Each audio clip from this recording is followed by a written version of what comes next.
Hey everyone, the Game Piece here, and today I wanted to talk about the 4 worst Temtem in ranked play. Earlier last week I did a video on the 4 best Temtem in ranked play, so I thought it might be nice to do a contrasting video going over some of the worst Temtem that you can use in ranked play at the moment. Something to note is that this list will not be including any of the pre-evolution Temtem or any of the starter Temtem evolutions. So in an effort to make this list a little bit more diverse, we're just going to be shelving the starter Temtem evolutions for a future video and a future topic. So let's get right into it, everyone. So one of the worst Temtem, in my opinion, to use at the moment is Lowali. Lowali has some pretty frail defenses, not very good attacking stats. Its best stat is going to be the 90 base special defense. Stats are pretty mediocre overall, and really its only high attacking move is Hypoxia, and really there's a lot of other wind type users in the game that are going to be able to pull this off more effectively, and that is kind of a running trend with Lowali here. A lot of its moves get better utilized by other Temtem in the metagame at the moment. Things like Nidrasil really covers a lot of bases that Lowali otherwise would be able to cover,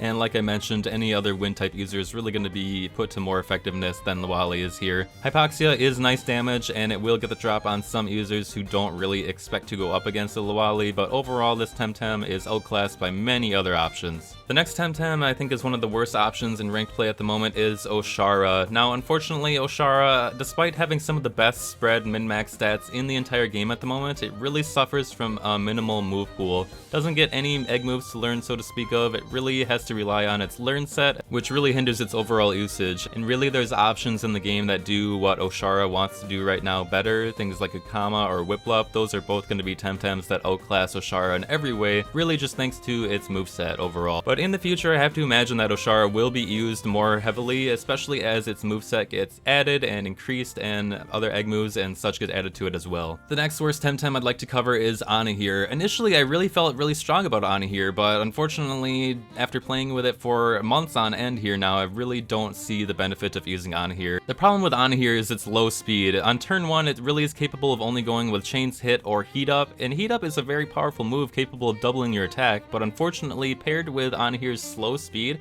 really means it's not going to be able to pull off any sort of damage. Its 4-time weakness to earth moves is really hindering it, along with its weakness to melee moves. Both types are very prominent in the metagame at the moment and will probably see prominence in the metagame for the foreseeable future as well. If there was a move that allowed slower Temtem to move faster, I think Anahir would definitely see a bit more usage, but unfortunately don't have anything like that in the game at the moment, leaving Anahir to kind of be a sitting duck for the most part. This really is unfortunate because Anahir is a really cool design and I really think it does have potential overall, but I guess we'll just have to wait and see in the future what types of moves and abilities and items get added. And the last Temtem that I think is one of the worst Temtem to use in ranked play at the moment is Nesla. Nesla, unfortunately, being one of the only electric types in the game at the moment, gets outclassed by Gazuma in every single way. It really shares a lot of the same sort of abilities and options that Gazuma has available to it, along with Gazuma having added options such as Turbo Choreography and Cage. Nesla really has the option of using Sparks, Strangle, maybe some Tesla Prisons to lower some speed, but overall it's going to be too slow and too frail to be able to do anything. The trend continues with Nesla here, seemingly being outclassed by other options in the game.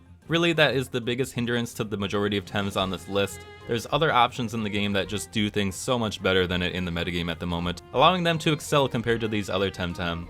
But never count these Temtem out. In the future, these Temtem might be overpowered. As I have stated multiple times throughout this video, the movesets are not finalized and the game is still in early access, so things are going to continue getting added. More items, more abilities, more traits, more everything. It's really just going to evolve as time goes on and as more things get added. So some of these poor ranking Temtems might be pushed further into the limelight. So really we'll just have to wait and see what the future brings. But let me know what you guys think in the comments below about these Temtem. Have you guys seen any sort of effectiveness with using these Temtem, or have you guys gone up against these Temtem in ranked mode? I just am really curious to hear your thoughts overall. But hopefully you guys liked the video. If you did, please feel free to leave a like and subscribe for more Temtem content in the future. Thank you guys so much for watching, and I hope you guys have a great rest of your day.